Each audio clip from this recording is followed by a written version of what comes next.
Salut à toi drummer et bienvenue sur cette vidéo. Bonne nouvelle année. J'ai du temps à passer sur la route. Je peux pas le passer à écrire, donc me voilà. Dans cette vidéo, donc, j'aimerais te parler de l'intérêt que je trouve au fait de jouer dans un groupe.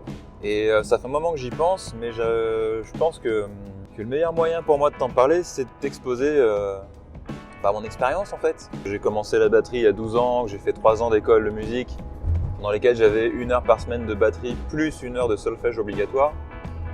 Autant te dire qu'à l'époque, faire du solfège alors que tout ce que je voulais c'était taper, ça m'intéressait pas des masses. Puis en plus j'ai un problème, c'est que moi quand c'est pas concret, quand je peux pas appliquer les trucs, ça m'intéresse pas. Donc le solfège ça m'a fait chier, même si j'ai appris des trucs, hein, j'ai retenu des choses.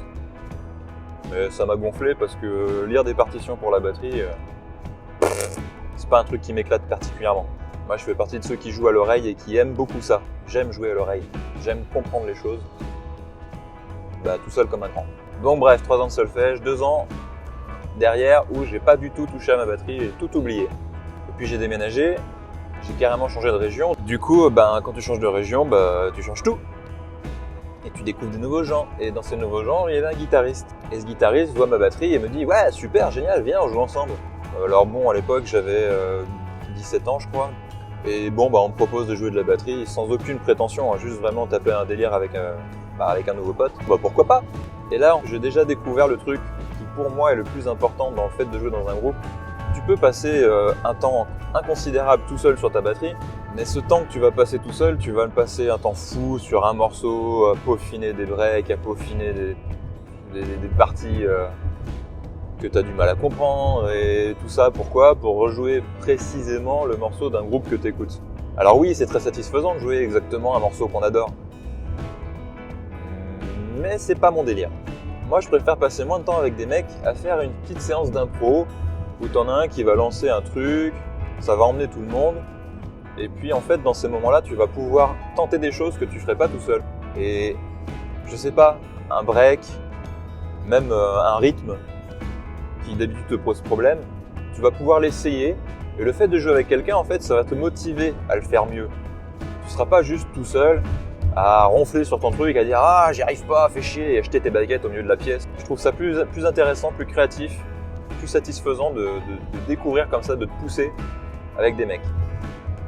Donc j'ai joué avec ce gars pendant un petit moment, et puis après on a trouvé d'autres gars qui voulaient monter un groupe. Et moi, tout ce groupe-là, ils m'ont fait découvrir le métal. Alors quand je dis découvrir, j'avais certainement entendu des trucs avant, mais sans vraiment prêter l'oreille.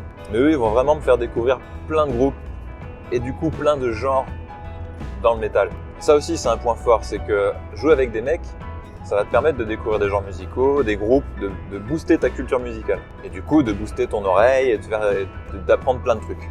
Donc déjà on monte un groupe qui s'appelle Impish et on fait des reprises de System of a Down. Alors je suis très mauvais, mais j'ai un avantage, même si je suis pas bon, c'est que j'arrive à être régulier.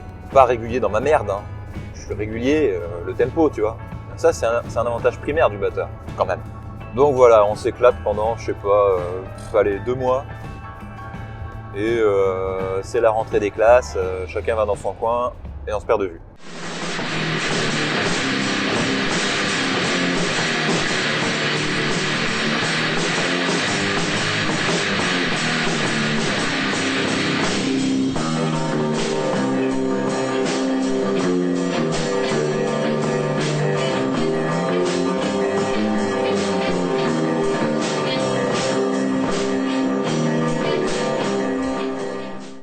Je repars sur une période tout seul chez moi, à bouffer du métal tant que j'en peux.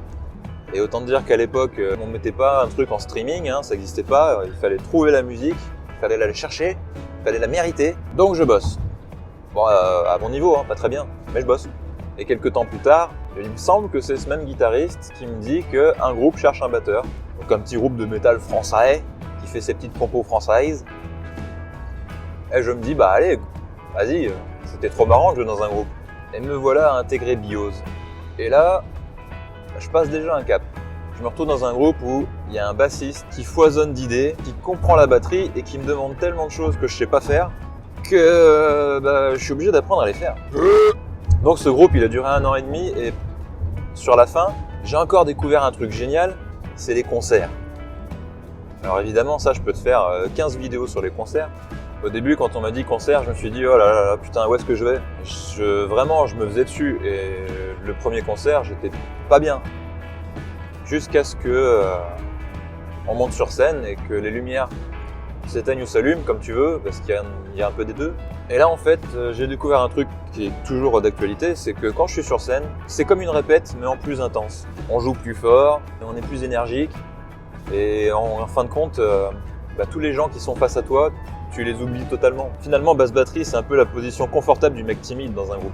Donc à ce moment-là, j'ai commencé à répéter régulièrement avec un groupe, j'ai commencé à jouer sur scène, et on peut clairement dire que jouer dans un groupe est devenu une drogue à cette époque.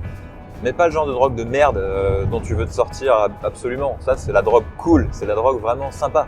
Comme un carré de chocolat. Comme je te le disais, ça dure 1 an et demi. Voilà, on a la vingtaine et du coup, chacun suit ses études ou pas et tout le monde se sépare.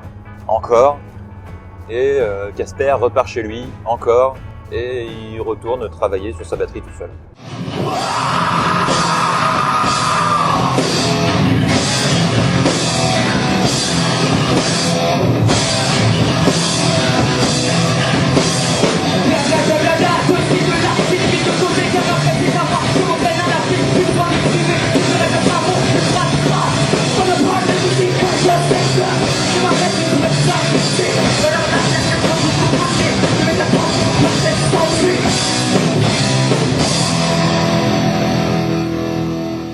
Ça, c'était en 2006. Alors, à la fin de BIOS, j'ai eu une petite période aussi où on a tapé des délires avec des potes. Du coup, on installait les batteries dans le salon. Et quand je dis les batteries, je dis les batteries. Avec un pote, on avait tapé un gros délire. À l'époque, j'avais une batterie acoustique, une batterie électronique, déjà. Et lui avait une batterie électronique. Et on avait fait une batterie Frankenstein, on était face à face. Moi, j'avais mes fûts acoustiques, des cymbales électroniques. Et lui, il avait ses pads électroniques et toutes les cymbales acoustiques. Donc on avait fait 2 batteries Frankenstein comme ça et on avait tapé un gros délire là-dessus. Et en vrai, je pense qu'on avait devancé les Feel Monkey. Mais ils le savent pas. D'ailleurs, personne ne le sait. Alors si tu trouves ça rigolo et que tu es très curieux, sache que le pote avec qui j'ai fait ça, Seb Kramer, a aussi une page YouTube. Et comme j'aime bien faire des clins d'œil à mes potes dans mes vidéos, je te partage le lien de sa page. C'est pas des vidéos de batteur qu'il fait, mais c'est de belles vidéos. C'est super marrant aussi, c'est intéressant, il y a un peu de tout. Va voir. Et puis au passage, tu t'abonnes sur sa page, tu t'abonnes sur la mienne, tout ça, tu vois le truc. Je sais pas si j'ai réussi à passer le truc fluide, mais moi je l'ai pas senti. En 2008, ma copine de l'époque me dit « Tu te rappelles le groupe qu'on est allé voir et avec qui on a passé beaucoup de temps d'ailleurs ?» Enfin beaucoup de temps, voilà, on les a croisés, on a bien déliré avec eux. Et leur batteur va partir et du coup, ils cherchent un batteur. Et je me dis « Attends, White Card, le groupe de punk ?» Mais moi j'y connais rien en punk, qu'est-ce que tu veux que j'aille foutre là-dedans? Alors on sait jamais, on a déjà passé du temps avec eux, tu t'entends bien avec eux, tente le truc, tu l'as déjà fait avec le métal. Bon, c'est pas faux. Allez, j'essaye. Je contacte les mecs, je récupère tout ce que je peux en audio, les démos, les enregistrements en répète, je potasse tout ça, et là je crois que j'arrive dans la situation la plus inconfortable que j'ai pu connaître. En voulant intégrer des groupes. Je vais à la répète, à l'audition, on va appeler ça comme ça. Et là, il y a le batteur, ce fameux batteur qui est un tueur et juste j'ai tellement pas son niveau. Et je me sens tellement mal en mode putain, mais le gars il va me regarder, il va dire qu'est-ce que c'est que cette merde et je vais jamais intégrer le groupe. Et en fin de compte, j'avais tellement potassé, ça a marché. Et v'là-t-il pas que je me retrouve à jouer du punk rock alors que j'y connais absolument rien, je connais pas un groupe. Enfin si, j'en connais qu'un, White Card. Mais l'avantage dans ce groupe en fait, c'est qu'il y a une culture punk et metal. Du coup, je suis vachement à l'aise puisque j'ai déjà la moitié du taf qui est fait. J'ai plus qu'à apprendre le punk. Et en réalité, le punk, c'est pas très loin techniquement du metal pour un batteur, mais c'est quand même vachement différent.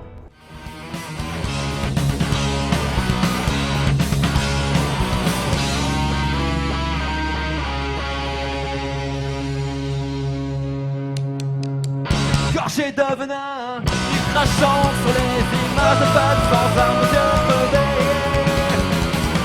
Propagande masquée, de la chair à creuser pour venir les vomir de des mains. L'intersection est brûlée, ma Sur la fin de White Card, mon bassiste avait commencé un petit projet avec un pote à lui. Un projet plus rock, plus grunge. Et un jour à une répète, ce fameux pote vient et on fait un essai tous ensemble pour jouer leurs morceaux à eux, leurs compos, pour que eux puissent voir ce que ça donne avec un groupe complet, parce que pour l'instant ils sont qu'une guitare et une basse. Donc on fait ce petit essai, pareil, comme ce que je te disais juste avant, une espèce de petite session tranquillou, voilà, là on va jouer comme ça, d'accord, on te suit, vas-y. Et ça se passe tellement bien que les gars nous proposent d'intégrer le projet. Alors moi à l'époque évidemment, je dis oui, et je me retrouve avec 2 groupes en même temps. Alors c'est pas la situation la plus confortable que j'ai connue, c'est quand même vachement compliqué d'avoir 2 groupes quand t'as déjà un boulot, et que du coup il faut négocier un peu tout ça, les répètes, les concerts, les indisponibilités. Voilà, c'est... Oui, parce que pour être plus précis, moi je suis pas un batteur professionnel, je suis pas un intermittent du spectacle ni rien. Je suis le batteur du dimanche. En vrai, il y en a qui vont appeler ça un hobby, un terme que je trouve extrêmement péjoratif. Parce que pour moi, c'est pas un hobby, la musique c'est vachement plus important que mon boulot. Et bien évidemment, si je pouvais être juste batteur, ce serait le pied intégral. Mais bon, effectivement, j'ai peut-être pas le niveau. Et en tout cas, j'ai pas les clés du truc, j'ai pas tout compris, je sais pas comment on fait. Donc j'ai toujours été dans cette position du mec qui a un boulot et qui à côté fait ce qu'il peut pour se faire plaisir. Donc la batterie, ma chaîne YouTube, voilà, j'essaye de varier les choses. Donc dur de jongler avec plusieurs groupes. Si jamais tu regardes cette vidéo parce que tu es juste curieux et que tu as déjà un groupe et que tu te posais la question de rentrer dans un deuxième, baisse bien le truc quand même. Ça peut être vachement compliqué. Surtout là, concrètement, la section basse batterie, elle était dans les 2 groupes. Donc voilà, c'est pas simple. Bon, ce petit mélange là, il a duré, ça a duré 3 ans. Jusqu'à la fin du groupe punk, ce qui a laissé du coup tout mon temps libre à 21 grammes, qui est du coup mon groupe actuel depuis 8 ans. Alors évidemment, tout ce que j'apprenais à droite à gauche, ça servait toujours, parce que le métal appris dans Biose m'a servi dans Whitecard, dans lequel j'ai découvert le punk, qui me sert dans 21 grammes, parce qu'on fait un rock alternatif, donc il y a un petit côté punk, tu vois, un petit peu vénère, même si je reviens à mes origines rock.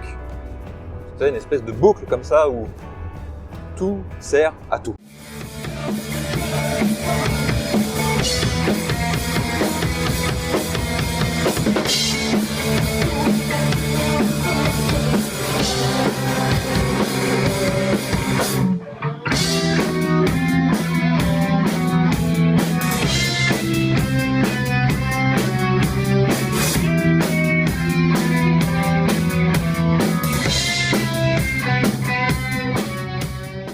Et c'est là-dedans que je trouve le fait de jouer dans un groupe vachement intéressant, c'est que tu vas découvrir des mecs qui vont t'apprendre des choses, qui vont t'aider à évoluer aussi sur ton instrument. Tu vas découvrir les concerts, le studio, tout ça c'est des choses différentes qui ont évidemment pas le même but, parce que le concert c'est juste de partager un truc en live avec des gens.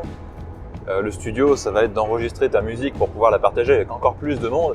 Mais je crois que le truc que je préfère dans le fait de jouer dans un groupe, même avec tout ça, comme je donne une telle importance à la musique, je considère que le groupe, c'est un peu ta deuxième famille. Alors si tu t'entends pas avec eux, ça peut être compliqué. Et moi, si j'ai passé 8 ans déjà dans 2 groupes, c'est parce que j'ai trouvé des mecs, le genre de mecs que je cherchais depuis toujours en fait. J'ai toujours eu du mal à trouver des potes, à l'école parce que j'en sais rien, je suis peut-être trop décalé. Et là, les gars, tout le monde va dans le même sens. Mais à tous les niveaux, pas juste musical. C'est d'une telle fluidité quand tu joues ensemble, tu te poses même pas de questions quand tu fais un concert. Tu y vas et tu sais que tu vas passer un bon concert. Et justement, le fait que tout le monde s'entende aussi bien, si tu as la chance de pouvoir partir tous dans la même bagnole en concert, mais c'est comme quand tu étais petit, que tu allais en colonie, que tu allais retrouver tes potes à la gare pour le départ, et que tu sais que pendant 3 semaines, c'est parti, c'est freestyle, c'est génial. Et ben les concerts avec des potes comme ça, c'est des vacances. C'est des vacances de quand tu pars en colo avec tes potes quand t'as 5 ans. C'est peut-être abusé 5 ans. Ah, quand t'as 12 ans, allez. Je trouve que génial, c'est pas suffisant, mais j'ai pas d'autres mots. C'est trop bien. En tout cas, je sais que c'est pas la meilleure année pour te parler de ça. Et de toute façon, c'est jamais le bon moment pour parler de quoi que ce soit.